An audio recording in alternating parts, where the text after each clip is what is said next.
Novel readers, welcome to my channel. Don't copy paste my novel without permission. Novel दीवानगी किस्त number 16 और 17 अज़ कलम ऐनी राजपूत। ये आंसू बचा कर रखो, भी थोड़ी देर में तुम्हारे काम आएंगे। आफ्टर ऑल आज हमारी वेडिंग नाइट है और जितनी तुम नाजुक हो ये आंसू खुद ब खुद ही निकलेंगे। रूहान खान ने उसके ऊपर झुकते हुए अपने दाएं हाथ में हानी के जबड़े को दबोचते मायनी जुमैनी अंदाज में कहा था और फिर दूसरे हाथ से बड़ी बेदर्दी से उसके दुपट्टे को खींचकर उससे जुदा किए फ्लोर पर फेंका था कि दुपट्टा जो कि हानी के सर पर पिन से अटैच था। रूहान के उसे खींचने पर हानी को अपने बालों में दर्द महसूस हुआ था जिस पर वो कड़ाकड़ रह गई थी।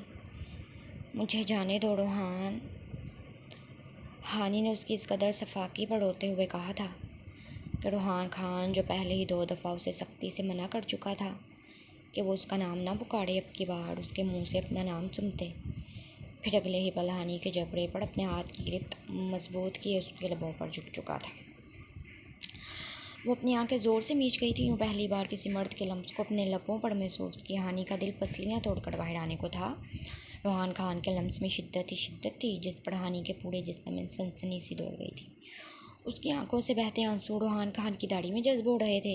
हानी के यूँ मतवातर आंसुओं को यूँ मतवातर अपने चेहरे पर गिरता देख रूहान खान पीछे हट गया था। उसके लब पर जो कुछ देर पहले लाल रंग की लिपस्टिक का रंग था, अब लिपस्टिक तो बाकी नहीं रही थी, लेकिन वो रूहान की शिद्दत से सुर्ख कंधाड़ी ज़रूर हो गए थे। दोबारा अगर मेरा नाम लिया तो इससे भी बुरा सलूक करूँगा इनके साथ।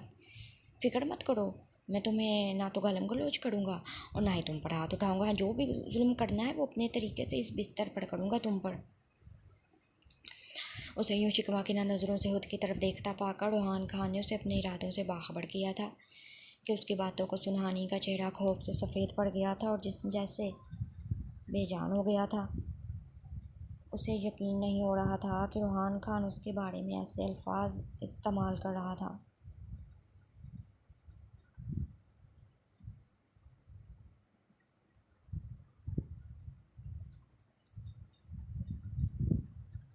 वो जो कुछ देर पहले इस खुशफहमी में थी कि रूहान खान के लिए तैयार हुए उसके कमरे में आई थी कि वो सब कुछ भुलाकर उसे माफ़ कर चुका है और इस रिश्ते को आगे बढ़ाना चाहता है, लेकिन नहीं। रूहान खान की बातों और उसके लहजे से हानि को कहीं से भी ये मालूम नहीं हो रहा था कि रूहान ने उसे माफ़ कर दिया था। तो चलो फिर शुरू करते हैं। बल्कि 1 मिनट, वो दुपट्टा कहाँ गया? हाँ, वो रहा।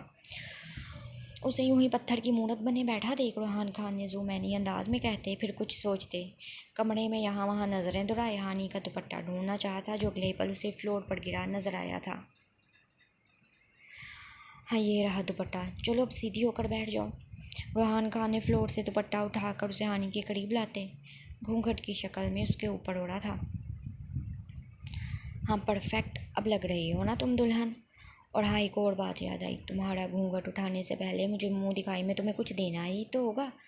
रूहान ने हानि का घूंघट उठाते अपने हाथों को रोकते फिर उसे मुखातिब हुए कहा था, जो अचानक तो हमारा निकाह हो गया, मेरा मतलब कि तुम्हारी तरफ से तो प्लान ही था कि तुम अपनी नस फिर से काटोगी और डैड मुझे एयरपोर्ट से वापस बुला लेंगे। खैर, मैं कहा था हाँ कि यूँ अचानक हमारा निकाह हो गया ना, इसलिए मैं तुम्हारा मुंह दिखाई का गिफ्ट लाना तो भूल गया। चलो कोई बात नहीं, आज मैं तुम्हें मुंह दिखाई में ऐसा कुछ तोहफा दूंगा जो शायद नहीं जी बल्कि यकीनन किसी दुल्हन को पहली रात मुंह दिखाई में नहीं मिला होगा। रूहान खान ने हानि के करीब बैठते अपना ये घुटना बेड पर फोल्ड करते हानि के नाजुक वजूद को देख अपने एक एक लफ्ज़ पर जोर दिए कहा था। फिर अगले ही पल उसका घूंघट उठाए रूहान ने जो कहा वो सुनने के बाद हानि का दिल किया उसे सच में मौत आ जाए, इससे ज़्यादा वो अपनी मोहब्बत की तजली होते नहीं देख सकती थी। तो मिस हानिया खान, तुम्हारी मुँह दिखाई का तोहफ़ा ये है कि मैं तुम्हारा शोहर तुमसे सारी उम्र नफरत करूँगा। रूहान खान ने बड़ी सफाकी से ये अल्फाज कहे थे। उसका मकसद हानि को तकलीफ़ पहुँचाना था और जिसमें वो कामयाब भी हो गया था। रूहान खान के अल्फाज थे या कोई तेज़ धार चाकू जिससे हानि को अपना दिल कटता हुआ महसूस हो रहा था। मुझे जाने दो प्लीज़। हानि ने अपनी आंखों को मीच कर खोला था कि कितने ही आंसू उसकी पलकों से गालों पर गिरे थे। वो रूहान के सामने रोकर खुद को कमज़ोर तो नहीं साबित करना चाहती थी, लेकिन उसके आंसू जैसे रुकने का नाम ही नहीं ले रहे थे। लेकिन फिर भी अपने लहजे को मजबूत बनाए हानि ने टूटे हुए लहजे में कहा था, कहाँ जाने दूँ वाइफ़ी? आखिर इस दिन, ओह सॉरी, आखिर इसी रात के लिए तुमने ये सब किया था। इस रात को लेकर तुमने कितने ख्वाब सजाए होंगे ना।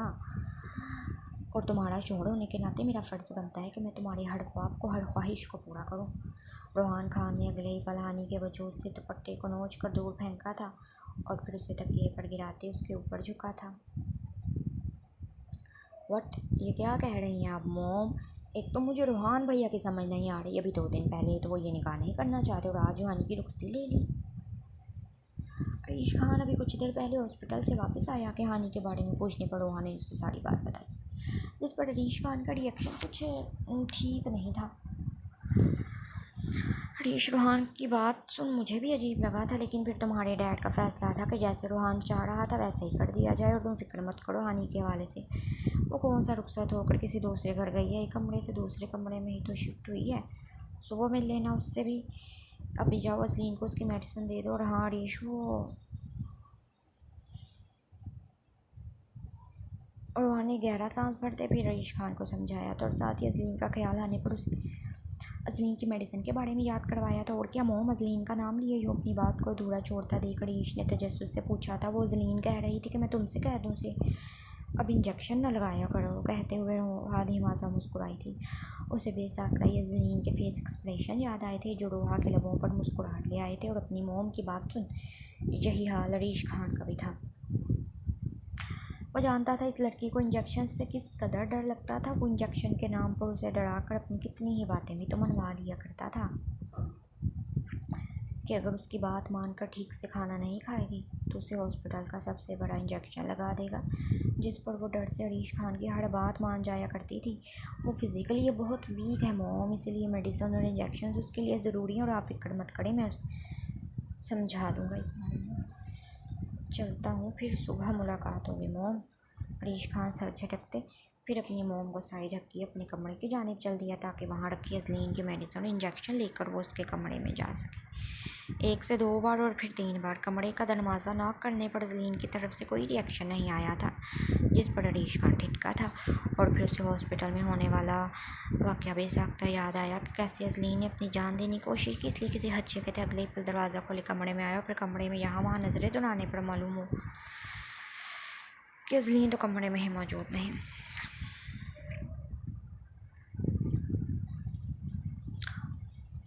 जिस पर वह गहरा सांस भरकर रह गया था।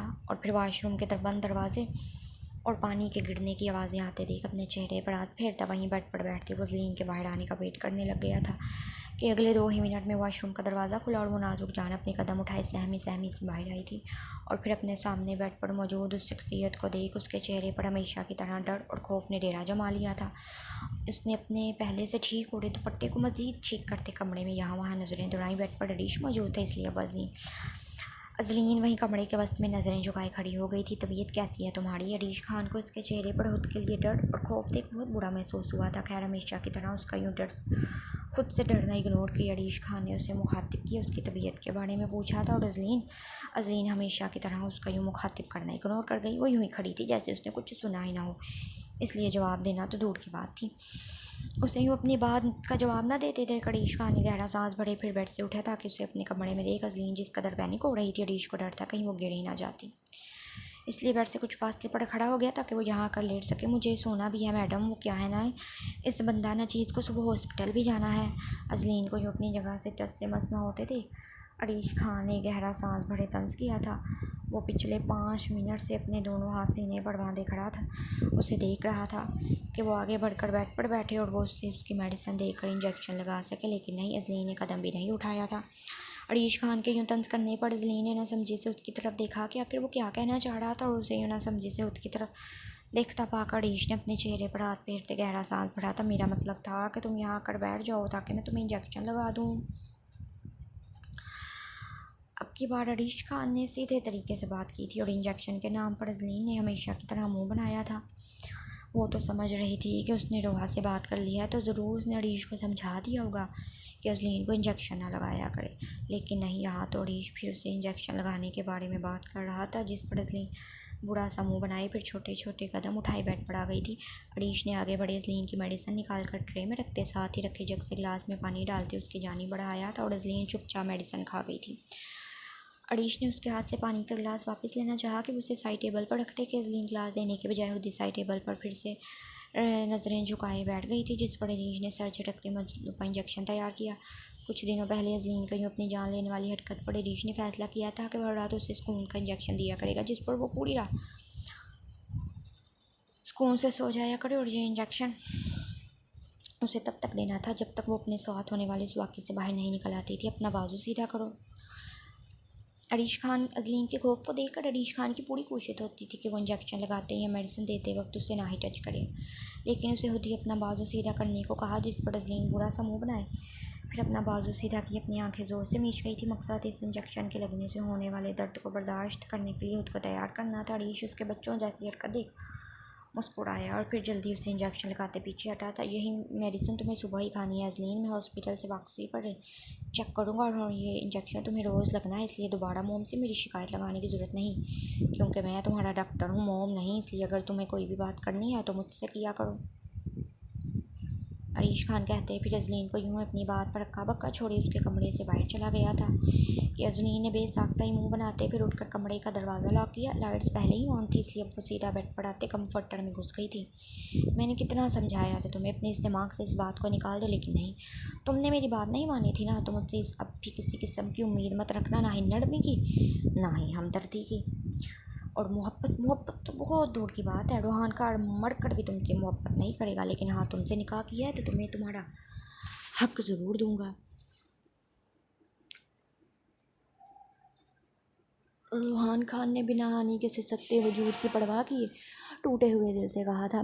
उसने हवा में भी ऐसा नहीं सोचा था कि वो हानि के साथ यूँ ऐसा रिश्ता बनाएगा, लेकिन हानि ने की बात को यहाँ तक लाई थी। और अब बात अगर निकाह हो गया था तो फिर रूहान खान भला उसे उसका हक क्यों ना देता। रूहान खान अपने सफाक लफ्ज़ों से जैसे हानि को आज मार देना चाहता था। रूहान खान के यूँ पहाड़ वह जैसे वजूद को अपने महसूस किए। हानि की जान लबों पर आई थी और उस पर तजाद रूहान का यूँ उसके लबों पर शिद्दत दिखाना हानि अब चाहकर भी मुजाहमा नहीं कर पा रही थी कि वो पूरा का पूरा रूहान के वजूद के नीचे दुबक कर रह गई थी। क्या हुआ, बस इतनी सी जान थी, या फिर मैं ये समझूँ कि तुमने अच्छी बीवियों की तरह अपना आप मेरे सुपुर्द कर दिया है। खैर जो भी हो, आखिर को तुम्हारे अरमान भी तो पूरे करने हैं ना। उसे यूँ निढाल सा बेसुध कर बेड पर लेटे देख रूहान ने तंज़ी अंदाज में कहा था, लेकिन हानि इस वक्त जवाब देने की हालत में ही कहाँ थी। उस कमज़ोर जान में इतनी हिम्मत नहीं थी कि रूहान के चौड़े कसरती वजूद का मुकाबला करती। रूहान खान कुछ ही देर में दो जिस्मों को एक जान की उसे अपना बना चुका था। अजलीन, जो कि अभी कुछ देर पहले इंजेक्शन के ज़रिए सर सोई थी, सख्त प्यास महसूस होने पर कसमसा कर अपनी करवट बदल गई थी। होंठ खुश्क हो गए थे और गला जैसे सूख कर कांटा बन चुका था। उसे शदीद पानी की तलब महसूस हो रही थी। कुछ देर यूं ही गायब दिमागी से करवट बदलते अजलीन ने फिर खुद में तमाम तर हिम्मत जमा की उठकर बैठकर उनसे टेक लगाई थी। आंखें ठीक से खुल नहीं पाई थी, लेकिन पानी की शदीद तलब से वो नींद से जाग चुकी थी।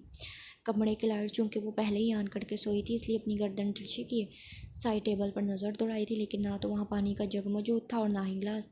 ये रूम चूँकि हानि का था और हानि पिछले 2 से 3 दिन से हॉस्पिटल में ही थी, इसलिए रोहा उसके पास ही मौजूद थी। इसलिए मुलाजमों ने काम चोरी करते हुए उसके कमरे की ना तो अच्छे से सफाई की और ना ही पानी का जग भर कर रखा था। खैर रोहा ने घर आते ही हानि के कमरे की अपनी निगरानी में अच्छे से सफाई तो करवा, लेकिन पानी का जग रखवाना वो भी भूल चुकी थी।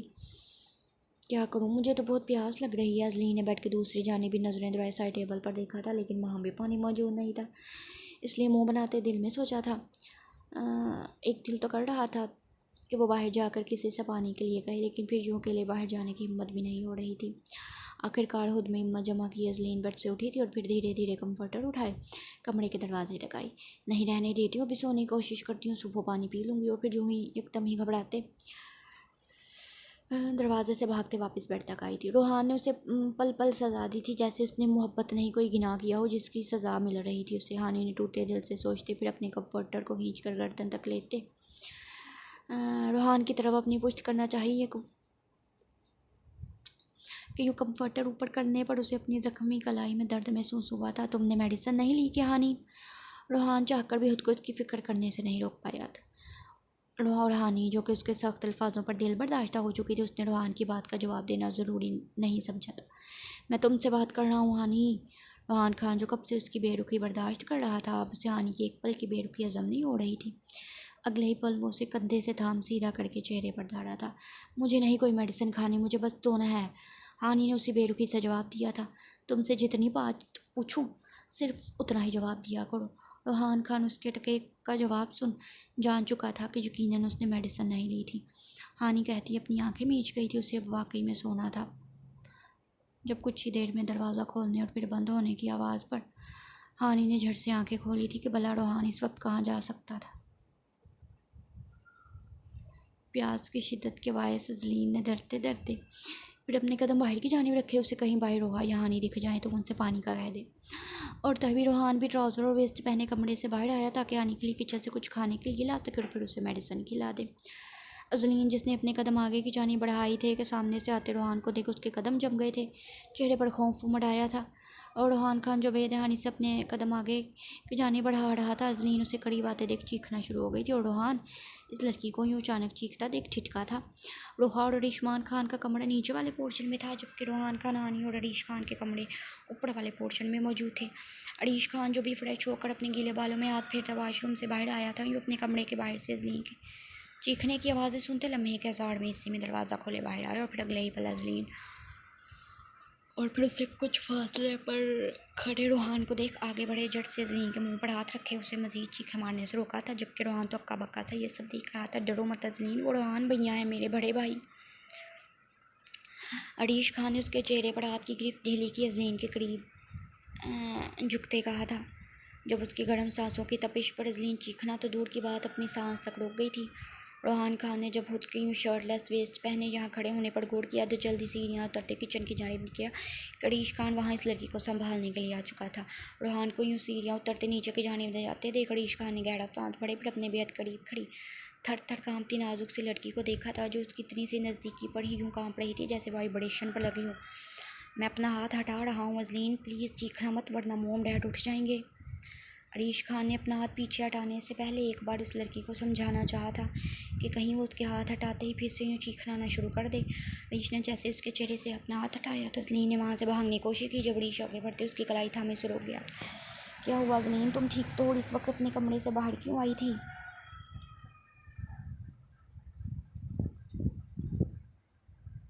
जितना पिछले कुछ दिनों से अरीश खान अजलीन को जानता था, वो यूँ अंधेरे में और फिर अकेले अपने कमरे से बाहर तो हरगिज़ नहीं निकलती, तो फिर आज क्यों वो रात की इस पैर कमरे से बाहर आई थी? इसलिए अजलीन का हाथ हमें उसे रोकते पूछा था। नहीं मैं वो।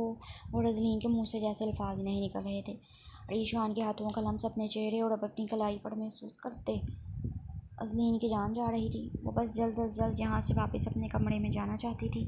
जब अरीश खान ने उसके जिस्म को हद से ज़्यादा कांपते महसूस किया तो फ़ौरन से अपना हाथ उसके कलाई से हटा लिया था कि वो उसके यूँ छूने पर ऐसा रिएक्शन दे रही थी। और अजलीन ने झट से अपना हाथ सीधा किए अपने सीने से लगा लिया था। काम दो, रिलैक्स करो अजलीन, वो रोहान भैया तो मेरे बड़े भाई और तुम्हारे भी, इसलिए तुम्हें उनसे डरने की कोई ज़रूरत नहीं। और मुझे बताओ शाबाश कि तुम्हें किसी चीज़ की ज़रूरत है, तुम रात की इस वक्त कमरे से बाहर क्यों आई थी? अरीश खान जानता था कि रोहान के यूँ अचानक सामने आने पर वो खौफज़दा हो गई थी, इसलिए एक बार फिर से रोहान के बारे में बताना ज़रूरी समझा था कि वो उसका बड़ा भाई है और इसी घर में रहता है और वो उसे अपना भी भाई समझे। वो मुझे पानी पीना था। अजलीन ने बिलाखिर अपने खुश्क लबों पर ज़ुबान फेरते अरीश से कहा कि वो वाकई उसका गला खुश्क हो रहा था और उसे शदीद प्यास लगी थी। अच्छा तुम रिलैक्स करो और जाकर अपने कमरे में बैठो, मैं अभी तुम्हारे लिए पानी लेकर आता हूँ। और वही हुआ जो अरीश खान सोच रहा था कि ज़रूर अजलीन को किसी चीज़ की ज़रूरत थी, तभी तो वो रात के इस वक्त अपने कमरे से बाहर आई थी।